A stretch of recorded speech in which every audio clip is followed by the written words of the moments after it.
'yan boko aƙida masu fifita wasu fahimta ta zo da kasashen turai akan fahimtar addini suna ta kiran su ga abin da Allah ya ce ga abin da annabi ya ce su kuma suna nan zaman su akan cewa ga kasashen da suka ci gaba ga abin da suka yi kasashen da suka in kasar da suka ci gaba suka faɗi abin da ya sa a Qur'ani da hadisi sai a ji abin da suka faɗi domin Makka ko da annabi ya zo kasashen da suka ci gaba suna nan amma da Makka da Madina suka bi Qur'ani da hadisi sai Allah ya sa suka anshi tutocin kasashen da suka ci gaba Farisawa da Rumawa suka kawo kasansu domin da Qur'ani ake samun ci gaba da Qur'ani ake samun daidaituwa kuma mafi yawan abubuwan da suka sa ma ci gaba na Qur'ani da hadisi ba science bane ba kimiyya bane ba fasaha bane abubuwa ne na zamani kawai abubuwa ne na sharholiya kawai abubuwa ne na adaidaita mace da namiji kawai abubuwa ne na aba mutane haƙƙi da ya wuce wanda Qur'ani ya basu abubuwa ne a ban mace ta yi abin da ta ga dama abubuwa ne na aji shari'ar musulunci amma da cewa kuka yi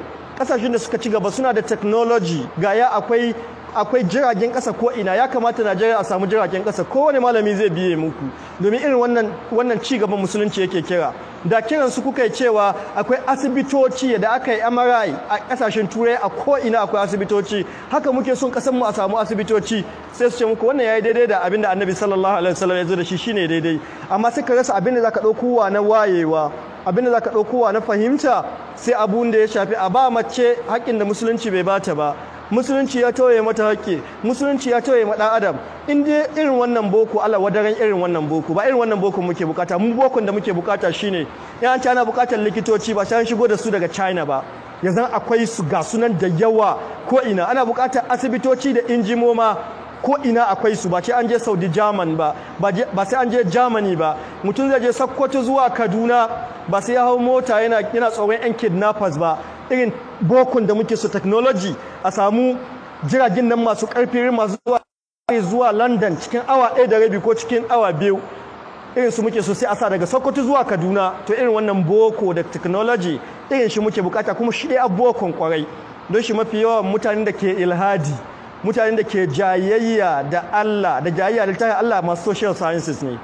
su ne babu wani abu da a ci gaba cikin karatunsu in ba amfani da hankali da tunani ba su iya yin abin da ke kwadda mutum ya ci ya koshi ba su iya yin abin da ke kawo mutum ya rage mai tafiya daga Sokoto zuwa ba irin engineers bane kenan daga Sokoto zuwa Kaduna ko daga Sokoto ba su iya kawo abin da in mutum bai da lafiya a bashi lafiya kamar irin abin da likitoci suke yi su babu komai ille ilmin gardama da jayayya mafi yawa mutanen da suke ilhadi boko aqida wanda suka ganci social sciences ne suka ganci wasu aqidoji na gurguzu na Rasha wasu aqidu na gurguzu na Faransa wasu aqidu na demokradiya na America wasu abubuwa ne wanda ke theories ne kawai sai a zo a yi ta cin karo da addinin musulunci na an tawaye kaza na an tawaye kaza na an tawaye kaza amma boko na kwarai wanda ake so a yi investing don shi ko tsari yanzu na universities in Najeriya in za a ɗauka ɗalibai 60%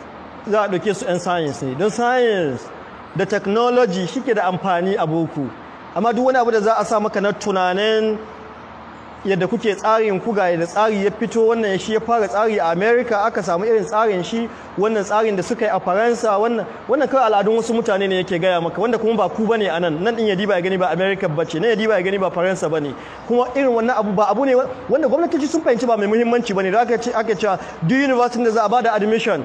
to ana son a tabbatar da an yi 60-40 60 masu karatun sciences 40 masu karatun sauran ilmin jayayya da rigima da gane cewa mutane su ba su gane ba da kaza da kaza da kaza da kaza Allah ya sa mu